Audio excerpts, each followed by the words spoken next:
I must say that the word massive and as well as infrastructure won the day yesterday when it comes to President Cyril Ramaphosa State of the Nation address. Okay, but he still mentioned his favorite word, a number of.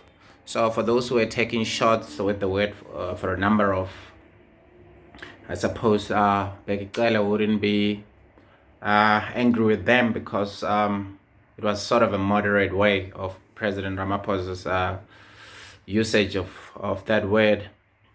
And as usual, he was making a presentation as if everything was hunky-dory. And I remember when he was dissed about talking about bullet trains that he was going to introduce in the previous SONA address, and political opponents and news pundits were like, Mr. President, you're talking about the bullet train that you want to introduce to the nation, whereas the trains don't have the railway tracks. So, speaking of the train with no railway tracks, he also spoke about how he's going to make sure that he's dealing with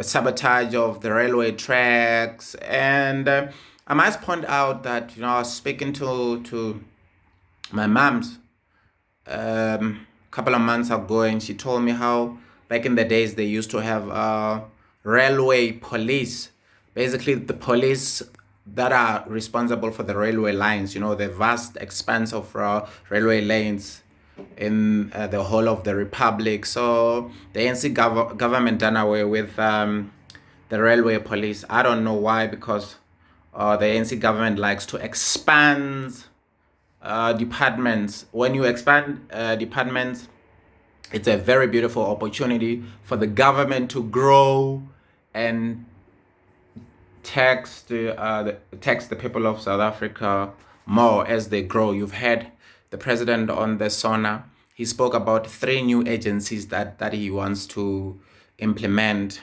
I think the other agency was an agency that has to deal with the water, and the other 2 agencies escapes me. Oh yes, he also spoke about the new agency.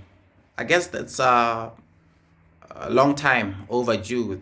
The agency, the border management agency, because we don't have an agency that has to deal with the borders. We don't have coordination between the clusters of home affairs and the police and the customs. They're not gelling in a way of communicating with each other seamlessly, digitally, and timelessly, in order to deal with the issue of the borders, border management control. That's why, well, obviously we're skeptic about this issue of the Prophet Bushiri, who left. Remember, this one, there is a speculation that the South African government knew that he left. They said that he left using the president of Malawi's plane. And we also heard that this could be true because Prophet Bushiri was funding the current president of Malawi, political funding for the election. So that's why he was managed to be smuggled out. And although I remember the Minister of Home Affairs said that there were inspectors who went into the plane and searched thoroughly, and he was not there. And well, we know that he didn't report at the police station on that day that he escaped to Malawi, but as if the minute, it also brings me back to the issue of these clusters not communicating with each other, because the minute the wire has been tripped, it should trigger an alarm that he hasn't reported. That's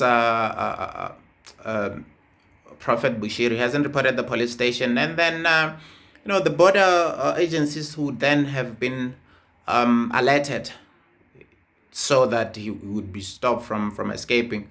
But then again, that's another issue. The president then spoke about the vaccines. Now we not gonna be talking about the AstraZeneca, if I'm pronouncing the name of the vaccine well. It seems as if it's no longer fashionable. We're talking about the Johnson & Johnson vaccines, although the number is so small, something like 40 to 80,000 dosages that are coming through. Excuse me. Then after that, it's about 400,000 Johnson & Johnson vaccines that are coming through, and it's they said it will be in 4 weeks time. They just don't want to say a month, so you're looking at somewhere in the middle of March, and then before you know it, we'll be heading for the Easter holidays, and then we'll probably then hear the president saying that he's stopping the interprovincial traveling because we're going to be having the 79th wave that's coming through as a result, and because of we didn't get enough vaccines in time to vaccinate the populace. The reason why we're not letting people now going to see each other for the second consecutive Good Friday is because of we have to vaccinate you first, guys. Tough luck. That's how it always works. And the funny thing that I heard was from the Minister of Health when he said people should know that those vaccines are not expired. They keep saying that the vaccines are not expired and we can still use them within this time frame of month end of April. Because people are basically saying that in April the vaccines are going to expire and we don't have the manpower and team and a strategy to be able to vaccinate people within 2 months before the vaccine could expire. But then again, he said that we might swap these vaccines with other nations.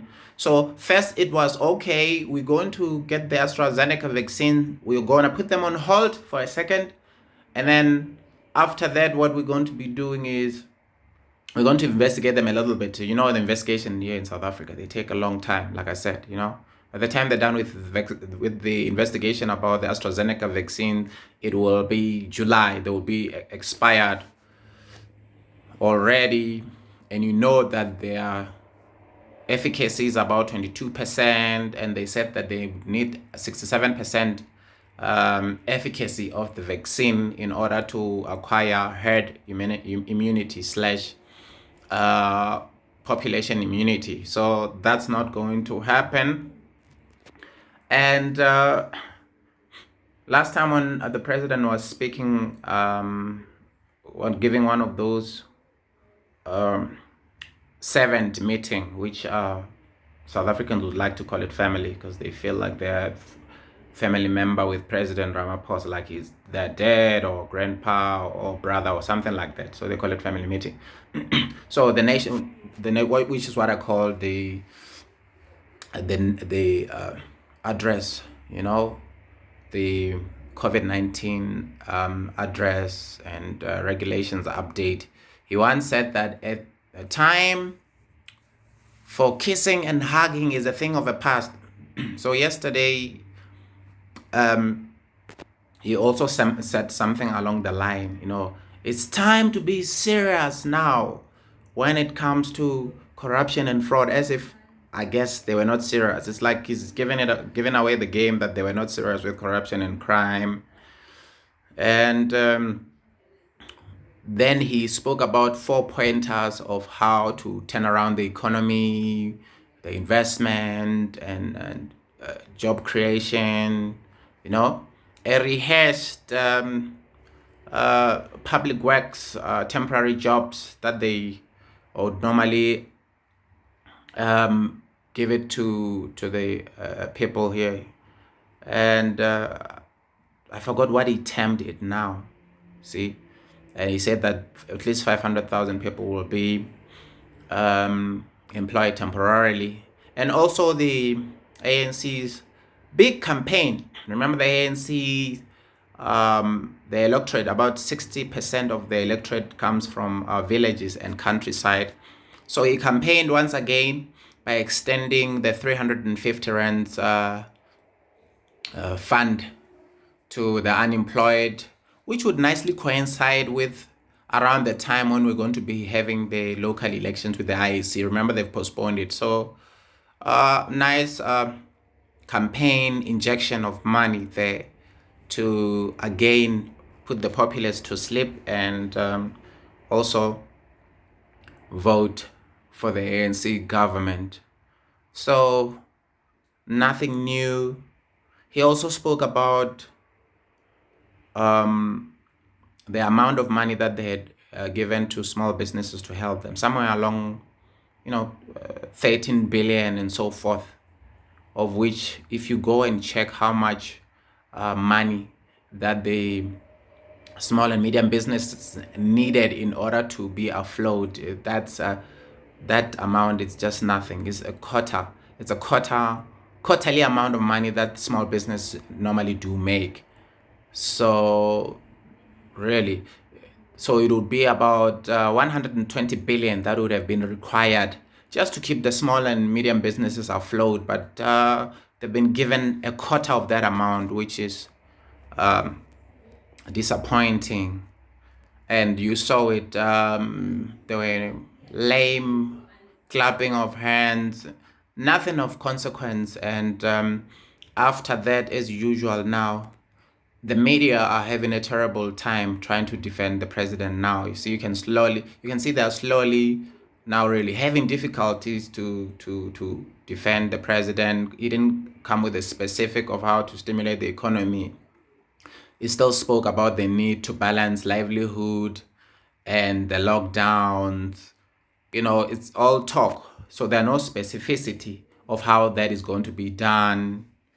So it's the same old stories. He touched ESCOM, of how now they're going to set the policies right in order for independent power producers to come through right about the time when we're having load sheddings across the shore. And one of the other things is that nowadays you will have what they would call substation tripping. So it's like that we're having another parallel load shedding, of which they're really not talking about, that is plaguing the country. And remember, most companies, most employees of companies are working at home now. So, of which is a message that they heeded. Companies heeded the message from the president saying, if you're able to still work at home, please do so in order to cap the spread of the coronavirus. But at the same time, when people are working from home now, they've been plagued by what? Load shedding. And then as a result, the economy or companies which would then be able to stay afloat and do businesses then get affected because of their employees not being able to work really, as a result from load shedding.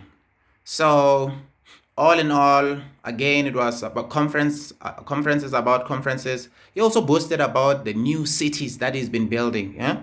Here we are, people are getting unemployed. We're not even talking about a middle class that is shrinking, because if the middle class was growing, the middle class would then have an opportunity to be able to buy houses. But now, instead of keeping the jobs that we're having and also making sure that the people are employed, now the president is talking about new cities that are being built, cities which then would be it would be difficult for people to be able to go and stay in there. And if the people are going to be staying in there, it will still be people who are multimillionaire or upper middle class, and it will just be business as usual. So that will not be impacting your regular folks who are finding it difficult around this time of COVID. So that's just my take of the SONA 2021. My name is Mamuji, and thanks for watching the Mamuji Show, and I'm out.